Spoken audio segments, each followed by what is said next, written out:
നമ്മൾ പ്രധാനപ്പെട്ട നേതാക്കളുടെ പ്രതികരണങ്ങളൊക്കെയാണ് കേട്ടത്. ബി ഗോപാലകൃഷ്ണൻ അദ്ദേഹം നേരത്തെ പറഞ്ഞ കാര്യങ്ങളിലൊക്കെ ഉറച്ചു നിൽക്കുന്നു എന്നത് സൂചിപ്പിക്കുകയായിരുന്നു. എന്തായാലും 11 മണി വരെയുള്ള കണക്ക് വരുമ്പോൾ 33.04% പേർ സംസ്ഥാനത്ത് വോട്ട് രേഖപ്പെടുത്തിയിരിക്കുകയാണ്. ശക്തമായ മത്സരം നടക്കുന്ന ഇടങ്ങളിലൊക്കെ ആളുകളുടെ നീണ്ട നിര പോളിംഗ് ബൂത്തുകളിൽ നമുക്ക് കാണാം. നമ്മൾ ആലപ്പുഴയിലേക്കാണ് പോകുന്നത്. നമുക്കറിയാം അമ്പലപ്പുഴ ഇത്തവണ എത്രമാത്രം ആളുകൾ ഉറ്റുനോക്കുന്ന ഒരു മണ്ഡലമാണ് എന്നത് നമുക്കറിയാം.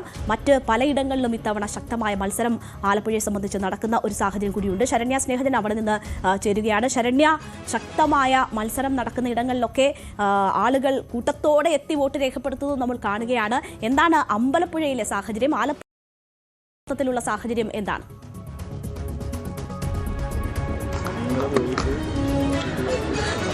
ഏറ്റവും കടുത്ത മത്സരം നടക്കുന്ന സംസ്ഥാനത്തെ ജില്ലകളിൽ ഒന്നാണ് ആലപ്പുഴ എന്ന് തന്നെ പറയാം. കാരണം കഴിഞ്ഞ ടേമുകളിൽ നമുക്ക് നോക്കുകയാണെങ്കിൽ ഒരു ഇടത് കോട്ടയായി 2 സർക്കാരുകളുടെ കാലത്തും തുടർച്ചയായി നിന്ന ഒരു ജില്ലയാണ്. 8 സീറ്റുകളാണ് ഇടതുപക്ഷം നേടിയത്.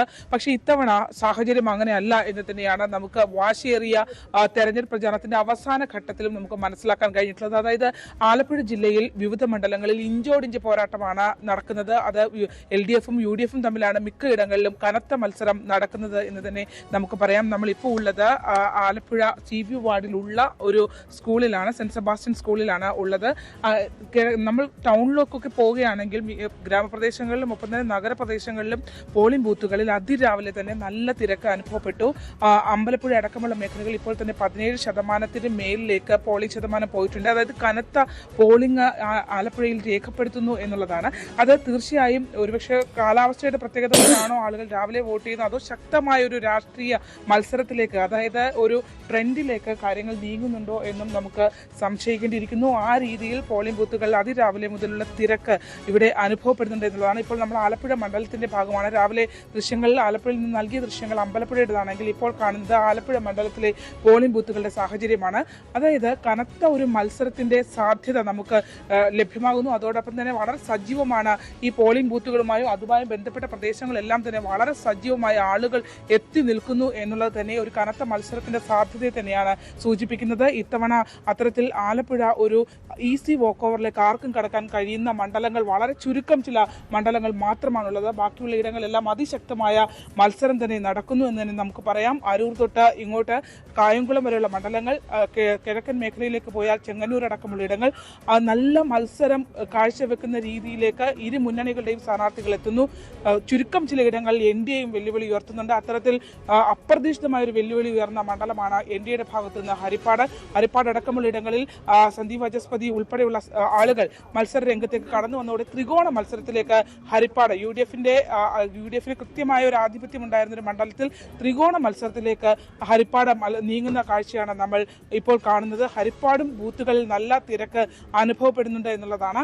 എന്തായാലും ആലപ്പുഴയും അമ്പലപ്പുഴയും അടക്കം, പ്രത്യേകിച്ച് അമ്പലപ്പുഴയെ സംബന്ധിച്ച് നമ്മൾ പറയുകയാണെങ്കിൽ G സുധാകരന്റെ സ്ഥാനാർത്ഥിത്തോടു കൂടി തന്നെ സംസ്ഥാനത്ത് ഏറ്റവും ശ്രദ്ധേയമായ മണ്ഡലം, ഏറ്റവും വീറുറ്റ പോരാട്ടം നടക്കുന്ന ഒരു മണ്ഡലമായി അമ്പലപ്പുഴ മാറിയിട്ടുണ്ട്.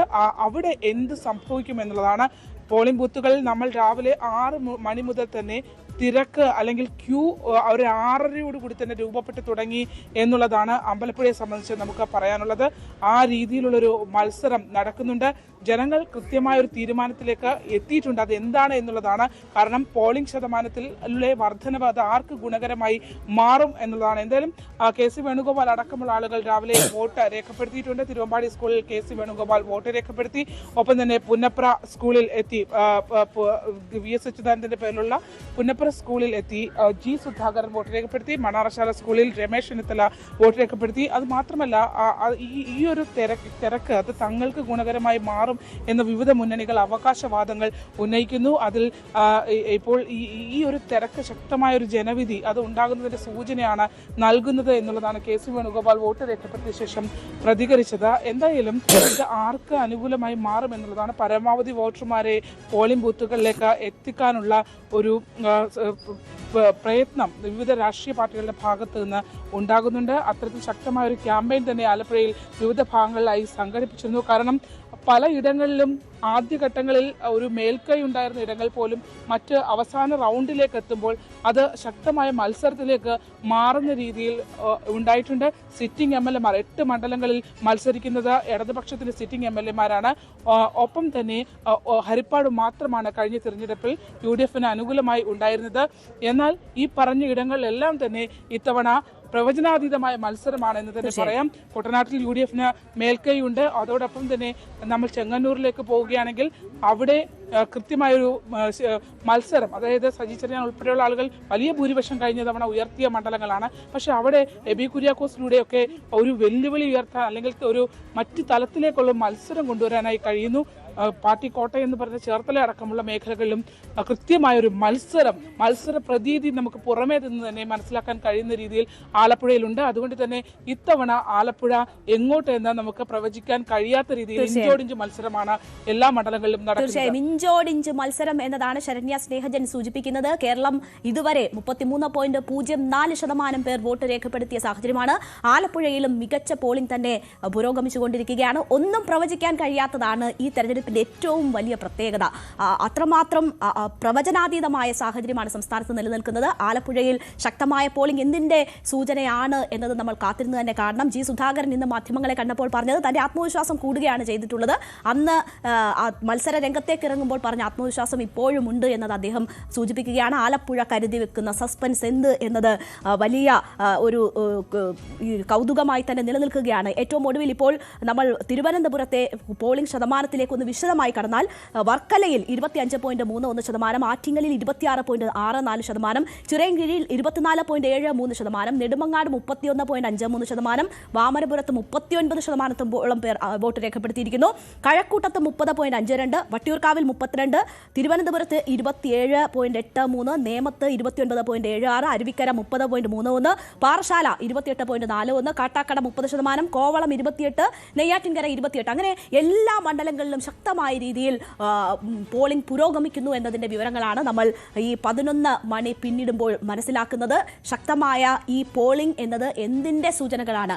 ഭരണത്തിന് അനുകൂലമാണോ, ഭരണത്തിന് പ്രതികൂലമാണോ, അതോ മാറ്റത്തിന് വേണ്ടിയുള്ളതാണോ എന്നതൊക്കെ അറിയണമെങ്കിൽ നമ്മൾ മെയ് 4 വരെ കാത്തിരുന്നേ മതിയാകൂ. എന്തായാലും ജനങ്ങൾ അവരുടെ പരമമായ അധികാരം പ്രയോഗിച്ചുകൊണ്ടിരിക്കുകയാണ്. നമുക്ക് ചില പ്രതികരണങ്ങളിലേക്ക് കൂടി പോകണം. രാവിലെ തന്നെ നേതാക്കൾ ഉൾപ്പെടെയുള്ളവർ വോട്ട് രേഖപ്പെടുത്തി ശക്തമായ ഒരു സന്ദേശം തന്നെ ജനങ്ങൾക്ക് നൽകിയിരിക്കുകയാണ്. എല്ലാവരെയും പോളിംഗ് ബൂത്തിലേക്ക് എത്തിക്കാനുള്ളൊരു മഹത്തായ സന്ദേശം എന്ന് തന്നെ നമുക്ക് പറയാം. മുഖ്യമന്ത്രി ഉൾപ്പെടെയുള്ളവർ ആദ്യ മണിക്കൂറുകളിൽ തന്നെ വോട്ട് രേഖപ്പെടുത്തി. സാധാരണക്കാരെ പോലെ ക്യൂവിൽ നിന്ന് വോട്ട് രേഖപ്പെടുത്തുന്ന മഹാനടനെയും നമ്മൾ കണ്ടതാണ്. അതൊക്കെയും ഓരോ സന്ദേശമാണ്. ജനങ്ങൾ അത് പിൻപറ്റി ഇപ്പോൾ പോളിംഗ് ബൂത്തിലേക്ക് എത്തിക്കൊണ്ടിരിക്കുന്നു എന്നതാണ് നമ്മൾ കണ്ടുകൊണ്ടിരിക്കുന്നത്. സ്ഥാനാർത്ഥികൾ, പ്രമുഖ നേതാക്കൾ, അവരുടെ ചില പ്രതികരണങ്ങൾ കൂടി കേൾക്കാം. ഈ ഒരു ജനാധിപത്യ പ്രക്രിയയിൽ ജനങ്ങൾ സന്തോഷത്തോടുകൂടി പങ്കെടുക്കുകയാണ്. അത് കേരളത്തിൻ്റെ മുമ്പോട്ടുള്ള കുതിപ്പിന് വേണ്ടിയിട്ടുള്ള ഒരു വോട്ടായിട്ടാണ് ഞാൻ കാണുന്നത്. നല്ല പോളിംഗ് ശതമാനം കൂടുന്നത് എങ്ങനെയാണ്? നെഞ്ചിൽ സന്തോഷത്തിൻ്റെ ഒരു നെഞ്ചിടിപ്പുണ്ട്. വോട്ട് ചെയ്ത ആത്മവിശ്വാസം പഴയതിനൊക്കെ കൂടുതലായിട്ടുണ്ട്. ഏറ്റവും ചുരുങ്ങിയത് 67 വോട്ട് എനിക്ക് കിട്ടിയിരിക്കും. 1-23 മേൽ പോൾ ചെയ്യുമെന്ന് ഞാൻ വിശ്വസിക്കുന്നില്ല. എൻ്റെ ഒരു അസസ്മെൻറ്റ്. അതിനകത്തൊരു 3000 വോട്ട് നോട്ടയും മറ്റ് മെയിൻ 3 ആളുകൾ ഒഴിച്ചുള്ള ബാക്കിയിലേക്ക് പോകും. ബട്ട് 1-20 കാണുള്ളൂ. 65 വോട്ട് എനിക്ക് കിട്ടിയിരിക്കും. ഭൂരിപക്ഷം ഒരു കഴിഞ്ഞ തവണത്തേക്കാൾ കൂടും. ഉറപ്പായിട്ടും കൂടും. നിലവിലെ പാലായുടെ റെക്കോർഡ് ഭേദിക്കും എന്നുള്ളത് തന്നെയാണ്. ഭേദിക്കും, സംശയം വേണ്ട. നേരിട്ട് മത്സരിച്ച് ജയിക്കാൻ പറ്റാത്ത പല കേസും കൊണ്ടുപോകും. ഇതിനിങ്ങനെ കൊടുത്ത് കേസ് 2 ഇപ്പോൾ കോടതി കിടപ്പുണ്ട്. ഓൾറെഡി കഴിഞ്ഞ കൊല്ലം കൊടുത്തത്. കഴിഞ്ഞ ഇലക്ഷൻ.